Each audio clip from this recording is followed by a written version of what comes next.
আজকে রাতে মাঠে নামতেছে বার্সেলোনা, প্রতিপক্ষ রিয়াল বেতিস। ম্যাচটা লা লিগার ম্যাচ, অবশ্যই গুরুত্বপূর্ণ। লিগটা মোটামুটি শেষের দিকেই চলে আসছে বলা যায়। বার্সার জন্য পয়েন্ট টেবিলের উপরে থাকাটা অবশ্যই প্রয়োজন যদি টাইটেল জিততে চায়। 66 পয়েন্টস নিয়ে বার্সা উপরের দিকে আসে, আর 2 নম্বরে আছে রিয়াল মাদ্রিদ, তারা 63 পয়েন্টস নিয়ে আসে। তো 3টা পয়েন্টের ব্যবধান। ইতিমধ্যেই 29টা ম্যাচ করে সবাই খেলে ফেলছে। সবাই বলতে কয়েকটা টিম বাকি আছে যারা 28টা ম্যাচ খেলছে। তো কয়েকটা বলতে খুব বেশি টিম না, 2-3টা এরকম হবে। তবে Real Madrid, Barcelona, Atletico Madrid, তারা 29টা করে ম্যাচ খেলে ফেলছে। তো বার্সার জন্য অবশ্যই এটা 30 নম্বর ম্যাচ এবং গুরুত্বপূর্ণ। 3টা পয়েন্টের ব্যবধান 2 নম্বরে যে আছে তার সাথে। আজকে যদি উইন হয়ে যায় তাহলে 3টা পয়েন্ট আরও বাড়বে এবং 6 পয়েন্টে ক্লিয়ার একটা ব্যবধান চলে আসবে। যদিও সেকেন্ড থার্ডে যারা আছে তারা আরেকটা ম্যাচ খেলার মানে স্ট্যাটিস্টিক্সটা মিল করতে হলে আরেকটা ম্যাচের প্রয়োজন হবে, সেটা অন্য বিষয়। তবে পয়েন্টের ব্যবধানটা বাড়ানো খুব বেশি পরিমাণ প্রয়োজন এবং সেই দিকেই বার্সার মনোযোগ থাকবে বলেই মনে করতেছি এবং ওইটাই মনোযোগের বিষয় হওয়া উচিত। তো রিয়াল বেতিসের এগেনস্টে ম্যাচ, তারা 29টা ম্যাচ খেলে ফেলছে এবং 47 পয়েন্টস নিয়ে 6 নম্বর অবস্থানে তারা মানে আছে। তো তাদের অবস্থানটা মোটামুটি নিচের দিকে। তারাও চাইবে যে কীভাবে অন্ততপক্ষে 4টা পজিশন মানে 1 থেকে 4, এই যে সিরিয়ালটা আছে এর ভেতরে কীভাবে ঢুকা যায় ওই দিকেই হয়তো তাদের মনোযোগ থাকবে। বা তারাও আজকে বার্সার এগেনস্টে উইন হওয়ার উদ্দেশ্যেই মাঠে নামবে, এটা তো খুবই স্বাভাবিক বিষয়। কোনো টিম তো আর মানে সব মানে মানে হারার মেন্টালিটি নিয়ে মাঠে নামবে না, এটা খুবই স্বাভাবিক। তো বার্সার জন্য অবশ্যই গুরুত্বপূর্ণ ম্যাচ। লা লিগাতে পয়েন্টের ব্যবধানটা আরও বাড়ানো খুবই দরকার। আমরা দেখছিলাম সিজনের শুরুতে বার্সা যেভাবে দাপট দেখাইছিল, মাঝখানে এসে একটু ডাউন হয়েছে। তো শুরু এবং মাঝখান বা একটা জার্নি আছে বার্সার, এই জার্নিটা কোনোভাবেই যে একটা রিদম মানে ওইভাবে ছিল সেটা বলা যাবে না, কারণ ফ্লাকচুয়েশন ওটা ক্লিয়ারলি দেখা যাইতেছে। তো বার্সা যেহেতু এখন ফার্স্ট পজিশনে আসছে এবং 3টা পয়েন্টের ব্যবধান করতে পারছে, তার মানে আজকের ম্যাচটা থেকে যদি আরও 3টা পয়েন্ট বের করে নিতে পারে তাহলে আরও বেশি পরিমাণ স্বস্তিতে থাকা যাবে। যদি ড্র করে তাহলে এখানে মানে একটু ব্যবধান হবে, কিন্তু ওইটা বার্সার জন্য সুবিধাজনক পজিশন হবে না। সুবিধাজনক পজিশন হওয়ার জন্য একমাত্র পথ হচ্ছে উইন বের করে নেওয়া। বার্সা ইতিমধ্যে স্কোয়াড ঘোষণা করে ফেলছে। তো স্কোয়াডে যারা থাকার কথা মোটামুটি সবাই আছে, শুধু আমরা ইনিগো মার্তিনেসকে পাইতেছি না। ওই প্লেয়ারটা সামান্য ডিসকমফোর্টের কারণে ও বাইরে অবস্থান করতেছে এবং যদি তার রিকভার হয়ে যায় পরবর্তীতে তাকে হয়তো পাওয়ার সম্ভাবনা থাকবে। আজকের ম্যাচটাতে তাকে না পাওয়াটা অসুবিধার কারণ ওইভাবে হবে না বলেই মনে করতেছি। তবে সে যদি একটু রেস্টে থাকে, বিশ্রাম যদি যথাযথভাবে পায়, তাহলে পরবর্তী ম্যাচটা অর্থাৎ পরবর্তীতে যেই ম্যাচটা আসতেছে ওয়েফা চ্যাম্পিয়ন্স লিগের কোয়ার্টার ফাইনালের ম্যাচ বরুসিয়া ডর্টমুন্ডের এগেনস্টে, ওই ম্যাচটাতে তাকে একদম ফ্রেশভাবে পাওয়াটা অনেক বেশি পরিমাণ জরুরি হবে।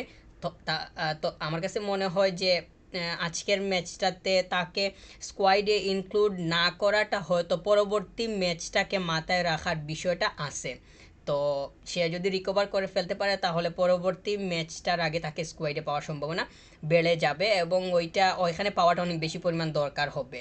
কারণ এই মুহূর্তে নিগো মার্তিনেজ যেইভাবে নিচে সে লিডিং করতেছে, ওই জায়গাতে তাকে অনেক বেশি পরিমাণ দরকার এবং প্রয়োজন।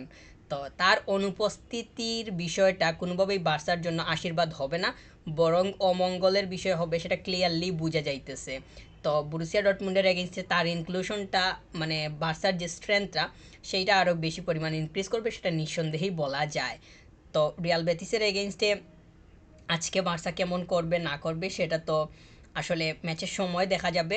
তবে যারা স্কোয়াডে আছে স্কোয়াড দেখেই বলা যায় যে আসলে বার্সা কোনোভাবেই সহজভাবে ম্যাচটা নিতেছে না।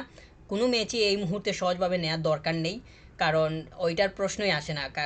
যদি উইনিং মেন্টালিটি মানে আজকের স্কোয়াডটা দেখে আমার কাছে মনে হচ্ছে যে বার্সা আসলেই মানে লা লিগা জিততে চায়, মানে লা লিগা তো অবশ্যই জিততে চায়, টাইটল তো জিততেই হবে, এখানে তো মানে মানে ছেড়ে দিয়ে কথা বলার তো কোনো সুযোগ নাই। তো রিয়াল বেটিসের এগেনস্টে যদি 3টা পয়েন্ট বের করে নিতে পারে তাহলে তো ক্লিয়ারলি আরও ডিফারেন্স চলে আসবে, এবং নেক্সট ম্যাচটা লা লিগার যখন আসবে তখন আরও ফ্রিলি মাঠের মধ্যে নামতে পারবে। আজকের ম্যাচটাতে হয়তো যেহেতু ইনিগো মার্তিনেজ নাই, কুবার্সি এবং রোনাল্ড আরাউহো এই দুইজনকে স্টার্টিংয়ে দেখা যাওয়ার সম্ভাবনা অবশ্যই থাকবে। হেক্টর ফোর্ড এবং জেরার্ড মার্টিন এই দুইটা প্লেয়ার অবশ্যই মানে দলের সাথে আছে, তারা সাবস্টিটিউট থেকে সে খেলার সুযোগ পায় কিনা সেইটা একটা দেখার বিষয় হবে, যদিও তাদেরকে আমরা মাঝে মধ্যে দেখি তারা আসতেছে খেলতেছে। হ্যান্সি ফ্লিক তিনি প্লেয়ার্সদেরকে কীভাবে মানে সুযোগ দেওয়া যায়, টাইম দেওয়া যায়, এই দিকে অবশ্যই মনোযোগী থাকেন, এবং এটার প্রমাণ আগেও পাওয়া গেছে, আজকের ম্যাচটাতে পাওয়া যাওয়ার সম্ভাবনা তৈরি হবে বলে মনে করতেছি। এইটা নতুন যারা আছে বা যারা সুযোগের অপেক্ষায় থাকে ওই প্লেয়ার্সগুলোর জন্য অনেক বড় একটা মানে খুশির বিষয় বা অনেক বেশি মানে হ্যাপি একটা বিষয় বলেই মনে করছি, কারণ তারাও জানে, তাদের মনের মধ্যেও এটা থাকে যে অফিসিয়াল মিনিটে তাদের হয়তো মানে খেলার কিছুটা সময় হলেও আসার সম্ভাবনা থাকবে। এইরকম কোচ কিংবা কোচের মেন্টালিটি টিমের জন্য কতটুকু পরিমাণ যে মানে শক্তির বিষয় হয়, পজিটিভ বিষয় হয়, সেইটা অবশ্যই মাঠের মধ্যেই দেখা যায়, কিংবা মানে এনভায়রনমেন্টটা একটু মানে কল্পনা করলে সেইটা বুঝতে পারা আরও বেশি পরিমাণ সহজ হয়। তো হেক্টর ফোর্ড এবং জেরার্ড মার্টিন এই দুইটা প্লেয়ার যে তারা মাঠে নামলে খারাপ করে কিংবা তাদের উপরে ভরসা ওইভাবে রাখা যায় না, মানে সাবসিডির থেকে আসা অর্থে বলতেছি, তো সেটা বলা যাবে না, কারণ তারা যথেষ্ট পরিমাণ দেখা যায় যে তারা টিমের সাথে মানিয়ে নিতে পারার যেই তাদের শক্তিটা পাওয়ারটা সেটা তারা খুব ভালোভাবে শো করতে পারে, এবং এইটাই হইতেছে সব থেকে বড় বিষয়। তারা দুইজন ফুল ব্যাকে মানে থাকে, তারা যখন মাঠের মধ্যে আসে তখন তাদের নিজেদের জায়গা থেকে অন্যান্য পজিশনের সাথে কিভাবে মানিয়ে নিতে পারবে না পারবে এই বিষয়টার দিকে মানে সব থেকে বেশি মনোযোগ দেয়। তো এইটা বার্সার জন্য অনেক বেশি পরিমাণ মানে ভালো বিষয় হয়, আগেও দেখা গেছে, আজকের ম্যাচটাতেও সেটা হয়তো দেখা যাওয়ার সম্ভাবনা তৈরি হবে। তো আমরা আনসু ফাতিকে যে খুব ভালোভাবে পাইতেছি সেটা বলার কোনো সুযোগ নাই, তবে এই প্লেয়ারটার দিকে হ্যান্সি ফ্লিক তথা কোচিং স্টাফদের আলাদাভাবে মনোযোগ দেওয়া উচিত বলে মনে করতেছি। তার দিকে মনোযোগ আছে, কিন্তু সে তো আসলে সময় যে ওইভাবে পাইতেছে কিংবা নিজের সময়টা নিজের করে আরও মানে শক্তভাবে নিতে পারতেছে সেইটা বলারও কোনো আসলে স্কোপ নাই, কারণ সে যখনই একটু হলেও খেলার সুযোগ পায় ওইখানের মধ্যে যে এমন কিছু করতে পারে যেইটাকে খুব ভালোভাবে মানে অ্যানালাইসিস করা যাবে কিংবা ওইটার উপরে অনেক বেশি পরিমাণ বেস করে তাকে নিয়ে শক্তভাবে কোনো কিছু বলা সম্ভব হবে, সেইটা হয়ে ওঠে না। তো আনসু ফাতির কাছ থেকে আমার কাছে মনে হয় যে তার ভালো পারফরমেন্সটা দরকার। সে যদি কিছু স্কোর করতে পারে, মানে সে যেই নির্দিষ্ট সময়টা পাবে খেলার ওইখানের মধ্যে যদি সে স্কোরিংটা নিয়ে আসতে পারে, স্কোরিংটা না আনলেও যাতে মানে খেলাটা কিভাবে ক্রিয়েট করা যায়, গুলের দিকে কিভাবে ভালোভাবে ঝুঁকে মানে মানে খেলাটা কিভাবে একটু গুছিয়ে দেওয়া যায় কিংবা অ্যাসিস্টের দিকে যদি মনোযোগী আরও বেশি পরিমাণ হইতে পারে সে নির্দিষ্ট যে সময়টা পাবে, আমার কাছে মনে হয় যে পরবর্তী সময়ে তার খেলাতে বেশি মিনিট পাওয়ার সম্ভাবনা মানে স্বয়ংক্রিয়ভাবে বেড়ে যাওয়ার সম্ভাবনা তৈরি হবে। আমরা একটা জিনিস খুব ভালোভাবেই দেখি বা দেখে আসতেছি, হ্যান্সি ফ্লিক ওই প্লেয়ারটার উপরে মানে মনোযোগ আরও বেশি পরিমাণ দিয়ে থাকেন যে প্লেয়ারটা পুরো টিমটাকে নিয়ে চিন্তা করে কিংবা তার খেলাটা এমনভাবে সে বিল্ড করতে চায় যেইটার কারণে টিমের অনেক বেশি পরিমাণ উন্নতি হয়। এইটা একটা সাধারণ বিষয়, মানে অন্যান্য কোচরাও সেটা করে থাকবেন, যেই প্লেয়ারকে দিয়ে টিমের উন্নতি হবে তাকেই তো নেয়ার দিকে মনোযোগ থাকবে, সেটা তো খুবই স্বাভাবিক বিষয়, তাই না? তো আনসু ফাতির বিষয়টাও মানে এরকম হওয়া উচিত যদি সে আরও বেশি পরিমাণ সময় পাইতে চায়। এই মুহূর্তে এসে সে যে কোনো একটা জায়গা দখল করে হুট করে নিবে সেইটার কোনো আসলে সম্ভাবনা ওইভাবে নাই। তবে সে পরবর্তী সিজনে বার্সাতে থাকবে কি না সেইটাও যে আসলে নিশ্চিত সেটাও না। তবে আনসু ফাতিকে যেভাবে সময় দেওয়া হচ্ছে কিংবা সে যেভাবে টিমের সাথে আছে, তার যদি জায়গাটা সে পাকা করতে চায়, তার ভালো পারফরমেন্স ছাড়া কোনো দ্বিতীয় রাস্তা নাই, কারণ সে কোন পজিশনে আসবে সেইটা হইতেছে একটা বড় কথা, আর ওই পজিশনে আসার ফলে টিমের অবস্থা কীরকম হবে না হবে এইটাও হইতেছে চিন্তার বিষয়। তো আনসু ফাতি আসলে কীরকম করবে, সামনের দিকে সে কতটুকু পরিমাণ সুযোগ পাবে না পাবে সেইটা সম্পূর্ণ সময়ই বলবে, এবং ওইটার জন্য অপেক্ষা করতে হবে।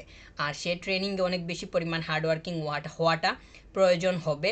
তার টিমে আসা, দলে আসা, অফিসিয়াল মিনিটটা আরও বেশি পরিমাণে যদি পাইতে চায়, তাহলে তার কাজ করা ছাড়া, ভালো কাজ করা ছাড়া, পারফরমেন্স ছাড়া কোনো দ্বিতীয় কোনো উপায় নাই। আজকের ম্যাচটাতে চেজনিকে অবশ্যই গুলবারে দেখা যাবে, কারণ বিগত কয়েকটা ম্যাচ থেকে একই ধারায় সে খেলে আসতেছে। আমরা আবার স্টেগানকে নিয়েও শুনতেছি, স্টেগান হয়তো সামনের দিকে ফিরবে, তার ফেরার সম্ভাবনা এই মুহূর্তে তো নাই, স্কোয়াডেও সে নাই। তো সে সামনের দিকে হয়তো ফিরবে, তখন দেখা যাবে যে আসলে সে ফিরেই কয়েকটা দিন পরেই সে গুলবারের নিচে সরাসরি আসতেছে, নাকি তার চেজনিকে বিট করে আসতে হবে, সেইটা একটা বিষয়। আর চেজনিকে বিট করা না করা এই ধরনের কথা আসলে পরবর্তীতে বলা যাবে, কারণ এই মুহূর্তে তো আসলে স্টেগানের তো কোনো বাতাস, মানে স্টেগানতে যে দলে অ্যাড হবে এই মুহূর্তে তো কোনো কিছু নাই, সেইটা সামনের দিকে দেখা যাবে। তবে আজকের ম্যাচটাতে চেজনিকে পাওয়া যাবে, এবং চেজনির কাছ থেকে অবশ্যই ভালো কিছু আশা থাকবে। আমার কাছে মনে হয় যে সে যথেষ্ট পরিমাণ পজিটিভ আছে। তার সাথে ডিফেন্সের যেই আন্ডারস্ট্যান্ডিংটা, ওইটা যদি ঠিকঠাক মতো মাঠের মধ্যে দেখা যায়, তাহলে রিয়াল বেতিস যে খুব বেশি পরিমাণ সুবিধা করে উঠতে পারবে সেইটা বলতে চাইতেছি না। আর বাদ বাকি যারা আছে তারা তো আছেই। আমার কাছে মনে হয় যে ভালো একটা ম্যাচ বার্সার কাছ থেকে আশা করা যায়, আর বাকিটা তো ম্যাচের মধ্যেই দেখা যাবে।